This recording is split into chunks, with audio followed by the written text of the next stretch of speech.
At 3:07 a.m., my security camera captured a ghostly figure in the grainy black and white footage. A woman in slippers dragging a garden hose across my dew-soaked lawn like it was a coiled serpent. She glanced over her shoulder twice, her movement sharp and paranoid before crouching behind my rain tank and twisting valves she had no right to touch.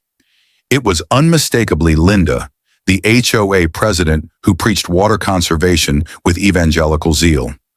The same woman who'd slapped me with a $50 fine for an unapproved faucet head last month. But as I watched the footage, my shock wasn't about her stealing my water. It was something far darker. That hose didn't snake back to her pristine colonial home. It vanished into the soil of the HOA park, stretching toward the entire block. I hadn't just caught Linda pilfering from me. I'd stumbled onto a silent, systematic theft, draining our whole neighborhood, and nobody had a clue. 3 weeks earlier, it started with a trickle. My smart irrigation system, usually as reliable as a Swiss watch, failed to water the garden one morning. The dashboard reported low pressure, which made no sense. My 2,000-gallon backup tank had been brimming after a summer storm just 2 days prior. I trudged out to the garage expecting a clogged filter or a glitch. Instead, the tank's gauge read a measly 10%. I ran diagnostics, checked valves, and scoured error logs. Nothing. No leaks, no usage records. It was as if the water had evaporated. I chalked it up to a faulty gauge and refilled the tank from the municipal grid. A costly move I hated making. 2 days later, it was nearly empty again, barely enough to wet the flower bits. My wife Emily suggested neighborhood kids might be pranking us, or maybe a raccoon had chewed a line.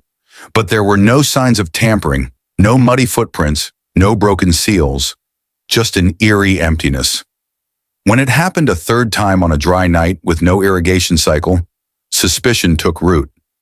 I wasn't paranoid, but I wasn't naive either. I installed 3 motion-triggered cameras disguised as birdhouses from a security brand I trusted.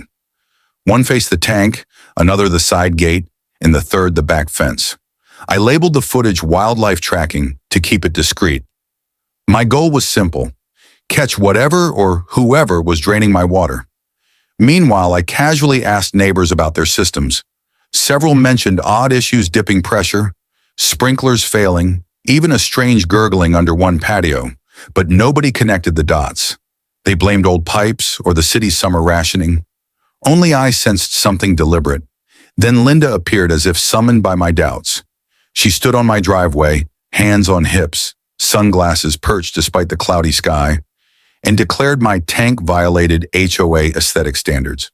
When I pressed for the specific bylaw, she pivoted to vague nonsense about community harmony, even hinting my tank might be causing the block's water was. I played along, offering her a bottled water she declined with a sniff, insisting she only drank artesian spring water from her stainless flask. As she left, her yappy terrier puddles peed on my lawn gnome, and I swear Linda smirked. That was the moment I knew she was hiding something. 2 nights later, the footage confirmed it. Linda in my backyard wielding a hose I didn't own. She moved with chilling precision, no hesitation as she opened valves and connected pipes. This wasn't her first rodeo. I couldn't sleep, replaying the clip obsessively, tracing the hose's path off-screen. It pointed toward the HOA park. Dread sank into wasn't petty theft. It was a calculated operation. By dawn, I was digging near the property line under the guise of a landscaping project, tarp and potted plants concealing my work. I unearthed the hose buried under mulch feeding into a PVC tunnel beneath the HOA fence. It split at a T-valve, one line to Linda's yard, the other toward the community's main water line. This wasn't just about my tank. She was siphoning emergency reserves meant for firefighting and drought relief infrastructure the city had installed to protect us all. I needed expertise, so I recall the detail. A white van at Linda's house a week earlier, a plumber in coveralls unloading pipes. I called his company, Crispin Waterworks, posing as a homeowner with a pressure issue. The technician who arrived didn't match the man I'd seen, but when I mentioned Linda's address, he chuckled. She'd hired them months ago for a private pressure bypass tied to the HOA loop, insisting on the closest source because her standard pressure was inadequate. I nodded, masking my racing thoughts, and snapped a photo of his truck's job sheet through my window. It listed Linda's house and two cryptic connection points, TJ Joint, Sector G, and Return Line South Trail.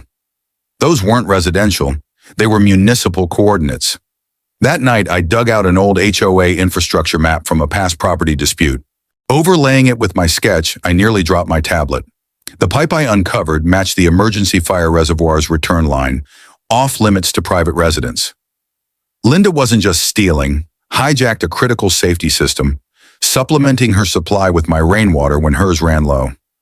Emily, who'd initially scoffed at my South thing, now sat wide-eyed as I explained.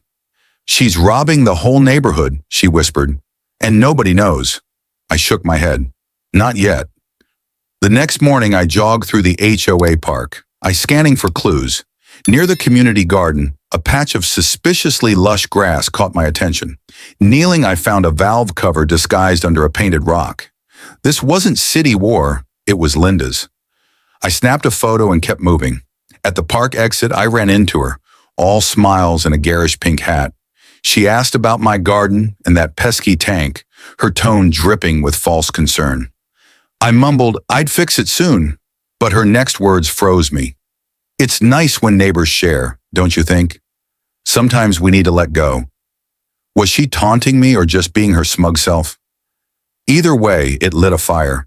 I compiled everything: footage, photos, the plumber's sheet, maps into an encrypted drive, backed up on a second cloud under a pseudonym. This wasn't just about my water anymore. It was about exposing a scam. I found HOA financials showing Linda's repeated irrigation management, budget requests starting 3 months before my tank issues. That evening, I invited my neighbor Henry, a respected retiree with City Hall ties, for coffee. I walked him through the evidence from the footage to the buried pipes. He stared silent, then said, "This is fraud, bigger than I imagined." We agreed to bring it to the HOA meeting in 2 days. I had 48 hours to prepare a reckoning. The clubhouse was packed, the air thick with frustration over rising water bills and failing sprinklers. Linda stood at the podium, clipboard in hand, delivering her usual sermon on community spirit, oblivious to the storm brewing. When Henry requested agenda time for urgent infrastructure concerns, she tried to dismiss him, but the crowd's murmurs grew hostile. The board president, George, a fair-minded widower, gave us the floor. My heart pounded as I plugged in my USB and faced the room. I wasn't a speaker, but this wasn't personal anime aria. It was about every family there. The first slide showed Linda, bathrobe, and all at my tank. Laughter erupted, then silence as I explained my tank's mysterious draining, the cameras, and the hose's path to the HOA park. The trench photo drew gasps. The footage of Linda sneaking in the dark sealed it. Her face twisted shock, then fury as she tried to interrupt, claiming I'd faked the video. George silenced her. I showed the plumber's sheet, the hidden garden valve, and Linda's budget requests, ending with a map overlay proving she'd tapped the emergency fire line. The room went still. Then chaos erupted. Neighbors stood, voices rising. One said his kid got sick from murky hose water. Another mentioned her insurance required fire access, now at risk. Linda's excuses, auctioned footage, raccoon trap experiment only fueled the crowd's anger. George announced an immediate audit and suspended Linda from HOA duties, sparking applause. She stormed out, knocking over a lemonade pitcher, screaming about our ungrateful neighborhood. No one followed. The next day, Linda's name vanished from the HOA website. By afternoon, George arrived with a city water officer, Sarah, who traced 4 illegal tabs to Linda's property, including a pressure booster hidden in her old sandbox. One line breached the fire reserve, a public safety violation. Linda went silent, her social media gone, her house dark. Rumors fled to her cousins or hired a lawyer, but the damage stopped. My tank stayed full, and neighbors thanked me, not just for fixing the problem, but for proving no one was untouchable. City crews descended, tearing up lawns to expose Linda's sprawling pipe network.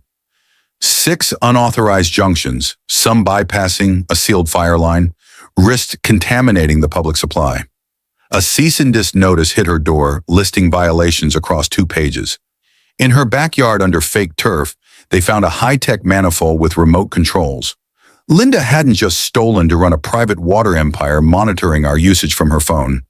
The HOA board invited me to present again, this time for litigation prep. They voted to oust Linda permanently, revoke her voting rights, and audit 2 years of expenses, suspecting she'd funneled thousands into her scheme. The neighborhood transformed. Strangers waved, shared beers, and fixed my trench. A news station ran a story, Suburban Water Heist, with my slowed-down footage of Linda skulking. It went viral, spawning memes and a blog tracking her legal WOs. Her house stayed empty, assets reportedly frozen. The city filed charges for infrastructure tampering and fund misappropriation.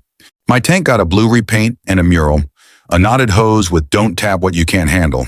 At the hydration celebration, a new fountain's plaque honored the neighbor who acted. I blushed but felt the weight of trust restored. I declined Linda's old HOA role, pushing for a rotating committee instead. We passed rules for transparency and public oversight, replacing clipboards with community walks. One evening by my humming tank, I sipped a drink, my dog at my feet. A new neighbor mentioned finding HOA archives in Linda's old garage. I laughed, dropped off a welcome basket with a powered by rain bottle, and assured her things had changed. Linda's hose had been her weapon, but every stolen drop made us thirstier for truth. She opened a valve she couldn't close, and when it burst, the neighborhood didn't just survive, I thrive.